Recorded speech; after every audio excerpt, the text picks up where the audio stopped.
Kamu tahu nggak kenapa sebagian video di Facebook Pro kita nonton sampai habis dan sebagainya lagi kita nonton baru 5 menit sudah scroll lagi? Jawabannya cuma satu, yaitu storytelling.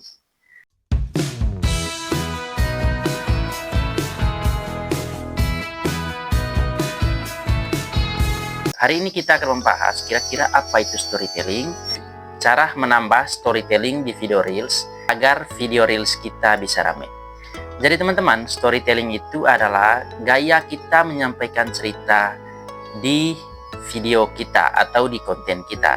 Orang di YouTube maupun di Facebook Pro selalu menggunakan storytelling ini agar konten yang dia buat bisa menarik minat audiens. Jadi teman-teman, storytelling ini jangan teman-teman anggap remeh, karena faktor yang utama dalam membuat konten yaitu storytelling. Ketika storytelling teman-teman bagus, otomatis konten teman-teman akan ramai atau video teman-teman akan ramai. Jadi teman-teman, storytelling itu merupakan gaya kita untuk menyampaikan cerita atau pesan lewat video. Itu storytelling ya teman-teman. Jadi, menurut saya pribadi, storytelling itu adalah gaya untuk menyampaikan cerita atau pengalaman kita sendiri agar video kita menarik minat audiens. Itu menurut saya teman-teman. Tetapi menurut beberapa referensi bahwa storytelling itu adalah gaya menyampaikan cerita lewat video. Jadi teman-teman, ketika kita membuat video, alangkah baiknya kita memikirkan terlebih dahulu kira-kira storytelling dalam video kita itu apa, agar video kita bisa menarik audiens. Kemudian teman-teman, kita lanjut ke tahap berikutnya. Setelah kita mengetahui dasar dari storytelling, kita lanjut ke tahap berikutnya. Kira-kira cara menggunakan storytelling itu seperti apa? Jadi teman-teman, storytelling itu bukan hanya merupakan cerita, tapi gaya kita dalam menyampaikan cerita. Saya kasih contoh nih teman-teman. Misalnya, ini contoh ya teman-teman. Misalnya dalam konten saya menggunakan storytelling seperti ini.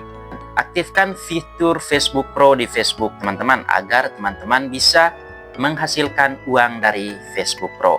Itu storytellingnya kurang menarik ya teman-teman. Dan cara kemas ceritanya kurang menarik sehingga penonton tidak akan minat pada video teman-teman. Beda halnya kalau saya menggunakan storytelling seperti ini. Misalnya, teman-teman, dulu saya kira di Facebook Pro itu hanya bisa mengupload video, foto, lalu kita lepas begitu saja. Tetapi ternyata teman-teman, ketika saya mengaktifkan fitur profesionalnya, saya mulai mendapatkan uang dari Facebook Pro. Dan itu saya dapatkan begitu luar biasa ya teman-teman. Dan setiap hari pengikut saya semakin bertambah. Dan uang yang saya dapatkan semakin banyak. Itu kemasan ceritanya lebih menarik teman-teman, lebih ke pengalaman kita secara pribadi, dan itu akan membuat penonton betah untuk menonton video teman-teman. Jadi penggunaan storytelling itu tidak boleh dianggap remeh, karena itu bisa memicu adrenalin penonton ya teman-teman. Kemudian setelah kita mengetahui cara membuat storytelling yang bagus, lalu kita lanjut ke tahap berikutnya. Kira-kira membuat storytelling di video itu apakah sesuai fakta atau pengalaman-pengalaman yang kita buat secara fiksi? Jawabannya tentu storytelling itu harus jujur ya teman-teman, dan dibuat berdasarkan pengalaman atau fakta yang telah terjadi di masa lampau. Jadi dengan teman-teman membuat storytelling yang jujur, itu akan membuat audiens teman-teman merasakan apa yang teman-teman rasakan atau apa yang teman-teman ceritakan. Maka dari itu mereka punya simpati untuk menonton video teman-teman. Mereka juga punya empati agar mereka lebih dekat dengan teman-teman di Facebook Pro.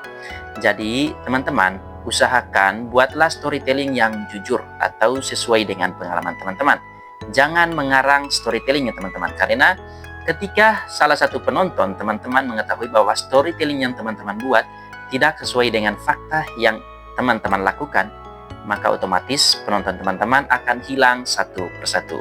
Jadi teman-teman, itu pentingnya membuat storytelling yang jujur. Kita lanjut ke tahap yang terakhir, di mana tahap terakhir ini teman-teman, kita membuat storytelling itu apa adanya. Jadi ketika teman-teman membuat video, buatlah storytelling yang apa adanya ya teman-teman. Karena penonton teman-teman lebih suka pada cerita ketimbang fakta ya teman-teman. Jadi teman-teman, ketika suatu fakta yang dikemas melalui cerita dan itu diolah ke dalam konten teman-teman, otomatis penonton akan menyukai video teman-teman. Jadi teman-teman, di video entah YouTube atau Facebook, orang yang menonton video itu lebih cenderung ke ceritanya ketimbang pada kualitas video atau ide videonya. Jadi mereka lebih suka pada ceritanya teman-teman. Jadi teman-teman usahakan harus membuat storytelling yang menarik mungkin. Karena ide tanpa storytelling itu mati ya teman-teman. Jadi ketika teman-teman ada ide, didukung dengan storytelling yang bagus, kemudian didukung lagi dengan kualitas kamera atau suara yang bagus, itu akan membuat video teman-teman cepat naik dan perlahan-lahan akan mendapatkan pengikut yang begitu banyak. Jadi teman-teman, dengan adanya informasi ini, semoga teman-teman bisa membuat storytelling yang bagus dan menarik untuk memikat minat penonton teman-teman. Semoga informasi di sini bisa membantu teman-teman di luar sana.